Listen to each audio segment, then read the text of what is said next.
अर्जुन ने एक भयानक अल्टीमेटम दिया। सूर्यास्त तक जयद्रथ को खोजकर मार डालो या चिता में चलकर खुद को जिंदा जला लो।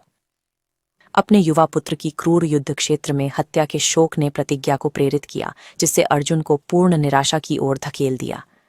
अर्जुन और उसके लक्ष्य के बीच कौरव पैदल सेना की एक विशाल अभेद्य दीवार खड़ी थी, जिससे आगे का स्पष्ट रास्ता गणितीय रूप से असंभव लग रहा था। कुरुक्षेत्र युद्ध के 14वें दिन सूर्य तेजी से क्षितिज की ओर डूब रहा था, जिससे उसकी जीवित रहने की खिड़की मिनट दर मिनट छोटी हो रही थी।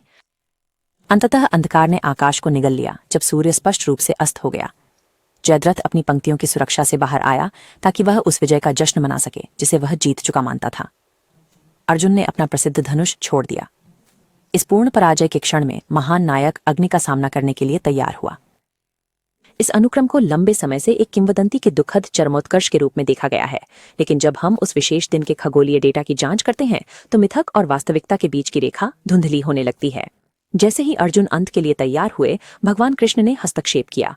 उन्होंने योद्धा को सूचित किया कि अंधकार एक अस्थायी भ्रम था और उसे तुरंत प्रहार करने का आदेश दिया। कुछ सेकंड बाद सूर्य फिर से प्रकट हुआ। अर्जुन ने पाशुपतास्त्र का प्रयोग किया, जिससे जयद्रथ का सिर काट दिया गया, इससे पहले कि वह पीछे हटने की कोशिश कर पाता।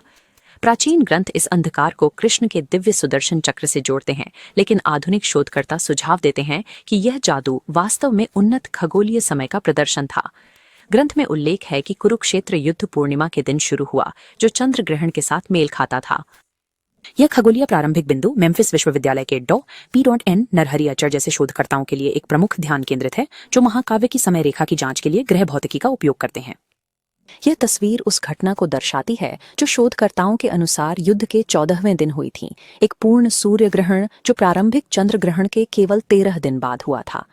कृष्ण का असली हथियार पूर्व ज्ञान था। उन्होंने इस विशेष 13 दिन के ग्रहण चक्र को समझा और जयद्रथ को झूठी सुरक्षा की भावना में फंसाने के लिए इस पूर्वानुमानित अंधकार का उपयोग किया। इन खगोलीय घटनाओं की पहचान करके आधुनिक विज्ञान इन प्राचीन चमत्कारों को उच्च स्तरीय बौद्धिक अवलोकन के अनुप्रयोग के रूप में पुनः परिभाषित करता है। साक्ष्य तारों के संरेखण से पृथ्वी की भौतिक वास्तविकता की ओर बढ़ते हैं, क्योंकि पाठ में उल्लिखित युद्ध भूमि और शहर सत्यापित रूप से वास्तविक हैं। समुद्री पुरातात्विक अन्वेषणों ने समुद्र तल पर बिखरी पत्थर की संरचनाओं का एक विशाल संग्रह उजागर किया है। द्वारका के तट के पास ये पानी के नीचे के खंडहर खोई हुई द्वारका नगरी के वर्णनों से मेल खाते हैं, जिसे लंबे समय से केवल एक काल्पनिक कहानी माना जाता था। हम कुरुवंश के प्राचीन राज्यों को अपने आधुनिक मानचित्रों पर चिन्हित कर सकते हैं। हस्तिनापुर आधुनिक उत्तर प्रदेश की सीमाओं के भीतर स्थित है और इंद्रप्रस्थ नई दिल्ली के साथ मेल खाता है। यह भौगोलिक मानचित्रण उपमहाद्वीप के किनारे तक फैला हुआ है, जहां पौराणिक गांधार राज्य आधुनिक अफगानिस्तान के समान क्षेत्र में स्थित है। हालांकि भौगोलिक सटीकता हर कथा को साबित नहीं करती।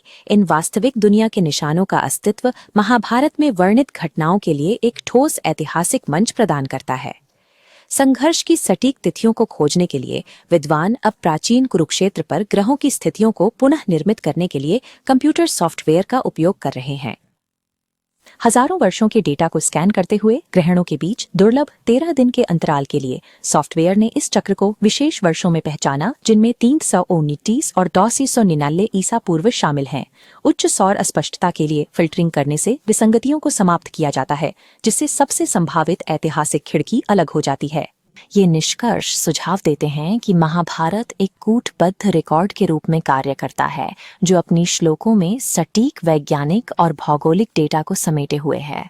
कृष्ण का ग्रहण का उपयोग निराशा में मार्गदर्शन के रूप में होता है, यह ज्ञान देते हुए कि सूर्य और सत्य अंततः लौट आएंगे।